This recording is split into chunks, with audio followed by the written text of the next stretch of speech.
ಹರಿ ಓಂ ಗುರುಭ್ಯೋ ನಮಃ. ಆತ್ಮೀಯರೆಲ್ಲರಿಗೂ ಕೂಡ ನಮಸ್ಕಾರ. ಆತ್ಮೀಯರೇ, ನಾವೀಗ ಗುರುಗ್ರಹ ಬದಲಾವಣೆ, ಗುರುಬಲ ವಿಷಯ, ಈ ಒಂದು ವಿಷಯದಲ್ಲಿ ಏನು ಪ್ರತಿಫಲ ಅನ್ನುವಂತಹದ್ದು ಮುಖ್ಯವಾದಂಥ ವಿಷಯದ ಬಗ್ಗೆ ನಾವು ಈಗ ತಿಳ್ಕೊತಾ ಇದ್ದೀವಿ. ನೋಡಿ, ಪ್ರತಿ ವರ್ಷಕ್ಕೊಮ್ಮೆ ಗುರು ಒಂದು ರಾಶಿಯಿಂದ ಮತ್ತೊಂದು ರಾಶಿಗೆ ಸಂಚಾರ ಮಾಡುವಂತಹದ್ದು ನಾವು ನೋಡ್ತಾ ಇದ್ದೀವಿ. ಈಗ ಮಿಥುನ ರಾಶಿ ಪ್ರವೇಶ ಮಾಡ್ತಾ ಇದ್ದಾನೆ.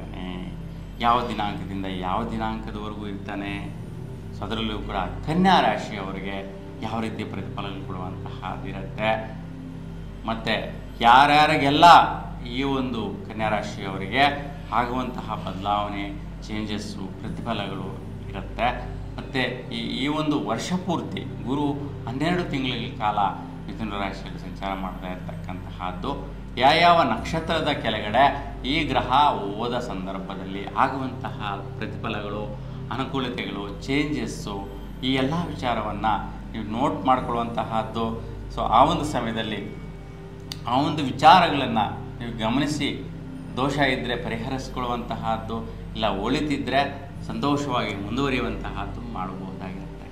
ಹಾಗಾಗಿ ಕನ್ಯಾ ರಾಶಿಯವರಿಗೆ ಹೆಂಗೆಲ್ಲ ಇರುತ್ತೆ ಗುರುವಿನ ಬದಲಾವಣೆಯಿಂದ ಅಂತ ನೋಡಿದ್ರೆ, ನೋಡಿ, ಗುರು ಬದಲಾಗ್ತಾ ಇರ್ತಕ್ಕಂತಹದ್ದು 2025 ಮೇ 14ನೇ ತಾರೀಕಿಂದ 2026 ಜೂನ್ 1ನೇ ತಾರೀಕುವರೆಗೂ ಈ ಒಂದು ಬದಲಾಗ್ತಾ ಇರ್ತಕ್ಕಂತಹದ್ದು, ಸಂಚಾರ ಮಾಡ್ತಾ ಇರ್ತಕ್ಕಂತಹದ್ದು ಮಿಥುನ ರಾಶಿಯಲ್ಲಿ.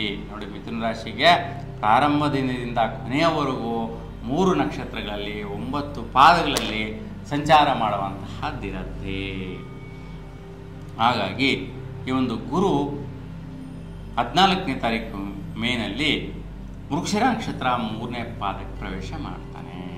ನೋಡಿ, ಮೃಗಶಿರ ನಕ್ಷತ್ರ 3ನೇ ಪಾದಕ್ಕೆ ಪ್ರವೇಶ ಮಾಡಿದಾಗ ಕುಜನ ನಕ್ಷತ್ರ ಮೃಗಶಿರ ನಕ್ಷತ್ರ ಆಗಿರೋದ್ರಿಂದ ವಿಶೇಷವಾಗಿ ಅನಾರೋಗ್ಯವಾಗಿರ್ತಕ್ಕಂಥವರೆಲ್ಲ ಸ್ವಲ್ಪ ದೃಢತೆ, ಆರೋಗ್ಯ ಸ್ಥಿತಿ ಸುಧಾರಿಸುವಂತಹದ್ದು, ಮತ್ತು ಗುರು ಭಾಗ್ಯಸ್ಥಾನದಿಂದ ಕ್ರಮಸ್ಥಾನಕ್ಕೆ ಹೋಗ್ತಾ ಇರೋದ್ರಿಂದ ವಿಶೇಷವಾಗಿ ವೃತ್ತಿಯಲ್ಲಿ ಸ್ಥಿರತೆ, ಒಂದು ಅಭಿವೃದ್ಧಿ, ಒಂದು ಒಳ್ಳೆಯ ಸ್ಥಾನ ಸಿಗುವಂತಹದ್ದು, ಒಳ್ಳೆಯ ಸೀಟ್ ಸಿಗುವಂತಹದ್ದು, ನಿಮ್ಗೆ ಕೂತ್ಕೊಳ್ಳೋದಕ್ಕೆ ಅಂದರೆ ಒಳ್ಳೆಯ ಸ್ಥಾನದ ಉನ್ನತವಾದಂತಹ ಒಂದು ಸ್ಥಳ, ಅವಕಾಶ, ಸೀಟ್ ಸಿಗುವಂತಹದ್ದು ನಿಮಗೆ ಲಭಿಸುತ್ತೆ.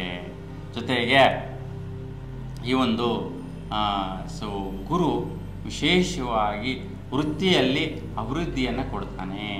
ಧೈರ್ಯ, ಸಾಹಸ, ಉನ್ನತವಾದಂತಹ ಯೋಗ ಫಲಗಳು, ಪ್ರಾಪ್ತಿಗಳು ಲಭಿಸುತ್ತೆ. ಮತ್ತು ರಾಜಕೀಯದಲ್ಲಿರ್ತಕ್ಕಂತಹ ಅವರಿಗೆ ಒಳ್ಳೆಯ ಬಲಗಳು ಬರುವಂತಹದ್ದು, ಒಳ್ಳೆಯ ಸ್ಥಾನದಲ್ಲಿ ಅನುಕೂಲಗಳು ಸಿಗುವಂತಹದ್ದು, ಹೆಸರು ಗಳಿಸುವಂತಹದ್ದು, ಧರ್ಮ ಕಾರ್ಯಗಳು ಮಾಡುವಂತಹದ್ದು, ಮತ್ತು ಯಾರೆಲ್ಲ ರಿಯಲ್ ಎಸ್ಟೇಟ್ ಉದ್ಯಮಿಗಳಿದ್ದೀರಾ ಅಂತಹವರಿಗೆಲ್ಲರಿಗೂ ಕೂಡ ಹಠ ಸಾಧನೆಯ ಫಲ ನಿಮಗೆ ಸಿಗುವಂತಹದ್ದು ನೋಡ್ತೀರ. ಈ ವಿಚಾರದಲ್ಲಿ ಉತ್ತಮ ಫಲಗಳಿದೆ, ಅನುಕೂಲಗಳಿದೆ, ಯೋಗ ಫಲಗಳಿದೆ. ಹಾಗಾಗಿ ಯಾರೆಲ್ಲ ಈ ಒಂದು ಬಿಲ್ಡರ್ಸ್ ಇದ್ದೀರಾ, ಮತ್ತು ಭೂಮಿ ವ್ಯವಹಾರಸ್ಥರಿದ್ದೀರಾ, ಮತ್ತು ಭೂಮಿಯನ್ನು ತೆಗೆಯೋದು, ಮಾರೋದು, ಲೇಔಟ್ಸ್ ಡೆವಲಪ್ಮೆಂಟ್ ಮಾಡೋದು, ಅಪಾರ್ಟ್ಮೆಂಟ್ಸ್ ಕಟ್ಟೋರು, ಸೊ ಈ ಮನೆಗಳು ಕಟ್ಟಿ ಮಾರುವಂತಹ ಅವರು, ಇಂಥವ್ರಿಗೆಲ್ರಿಗೂ ಕೂಡ ಶುಭದಾಯಕವಾದ ಫಲಗಳು ಲಭಿಸುತ್ತೆ. ಮತ್ತು ನಿಮ್ಮ ಸ್ವಸ್ಥಾನ ಮನೆ ಕಡೆ ವಿಶೇಷವಾದಂಥ ಒಂದು ಕೆಲವೊಂದು ಸೆಟ್ಲ್ಮೆಂಟ್ಸ್ ಆಗಿ ದುಡ್ಡು ಕಾಸು ಬಂದು ಸೇರುವಂತಹ ಅನುಕೂಲತೆಗಳು ಕೂಡ ನಿಮಗೆ ಲಭಿಸುತ್ತೆ. ಆ ರೀತಿಯ ಒಂದು ಪ್ರತಿಫಲಗಳು ನಿಮಗೆ ಸಿಗುವಂತಹದ್ದು ನೋಡ್ತೀರಾ. ಇನ್ನು ವಿಶೇಷವಾಗಿ ಈ ಒಂದು ಗುರುಗ್ರಹವು ಆರಿದ್ರ ನಕ್ಷತ್ರ ಪ್ರವೇಶ ಮಾಡ್ತಾನೆ ಜೂನ್ 14ನೇ ತಾರೀಕಿಗೆ.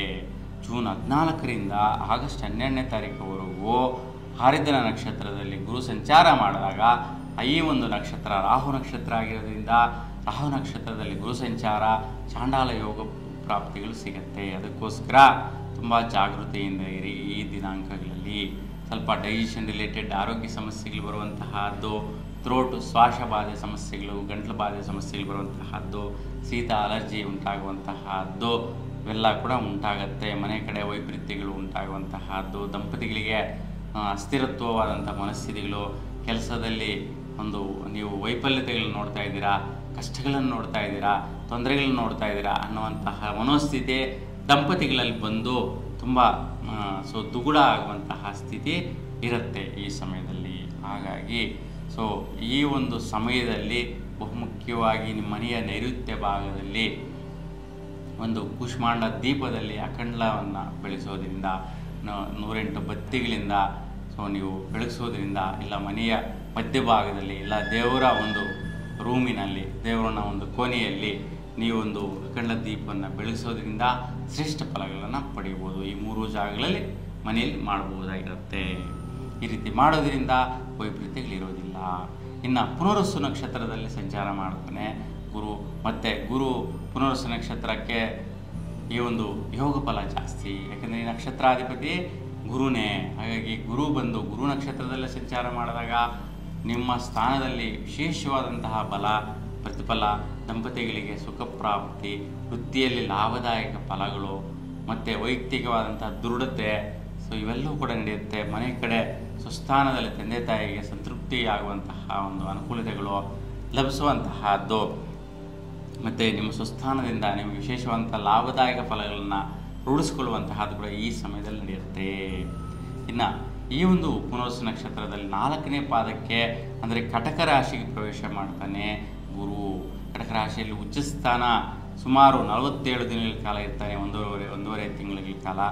ಇಷ್ಟು ಸಮಯದ ಕಾಲ ಒಂದು ವಿಶೇಷವಾದಂತಹ ಲಾಭ ಫಲಗಳು ಸಿಗತ್ತೆ. ನಿಮ್ಮ ಒಂದು ದಂಪತಿಗಳಿಗಾಗಲಿ, ವೃತ್ತಿಯಲ್ಲಾಗಿರ್ಬೋದು, ಮನೆ ಕಡೆ ಆಗಿರ್ಬೋದು, ಲಾಭಗಳನ್ನು ರೂಢಿಸ್ಕೊಳ್ಳುವಂತಹ ಅನುಕೂಲತೆ ಈ ದಿನಗಳಲ್ಲಿ ಪ್ರಾಪ್ತಿಯಾಗುತ್ತೆ. ಅಕ್ಟೋಬರ್ 18ನೇ ತಾರೀಕಿಂದ ಪ್ರಾರಂಭ ಆಗುವಂತಹದ್ದು. ಅಕ್ಟೋಬರ್ 18ರಿಂದ ಡಿಸೆಂಬರ್ 5ನೇ ತಾರೀಕುವರೆಗೂ ಈ ಒಂದು ಪ್ರತಿಫಲಗಳು ಲಭಿಸುವಂತಹದ್ದು.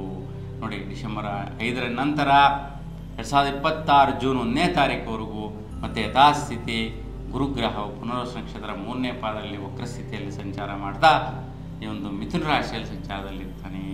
ಹಾಗಾಗಿ ಇಷ್ಟು ವಿಷಯಗಳೆಲ್ಲ ಕೂಡ ಒಂದು ಗುರುವಿನ ಫಲ ನಿಮಗೆ ಈ ಒಂದು ಸಮಯಗಳಲ್ಲಿ ಕೊಡುವಂತಹದ್ದು, ವ್ಯತ್ಯಯ ವೈಪರೀತ್ಯಗಳಿರುವಂತಹದ್ದು ನಾವು ನೋಡಬಹುದಾಗಿರುತ್ತೆ. ನಿಮ್ಮೆಲ್ಲರಿಗೂ ಕೂಡ ಒಂದು ಗುರುಗ್ರಹ ಆದಿದೇವರಂಥ ಬೃಹಸ್ಪತಿ ಬ್ರಹ್ಮದೇವರ ಅನುಗ್ರಹ ನಿಮಗೆಲ್ಲರಿಗೂ ಕೂಡ ಸಿಗಬೇಕು ಅಂತ ಭಗವಂತನಲ್ಲಿ ಪ್ರಾರ್ಥಿಸ್ತಾ ಎಲ್ಲರಿಗೂ ಕೂಡ ಶುಭವಾಗಿ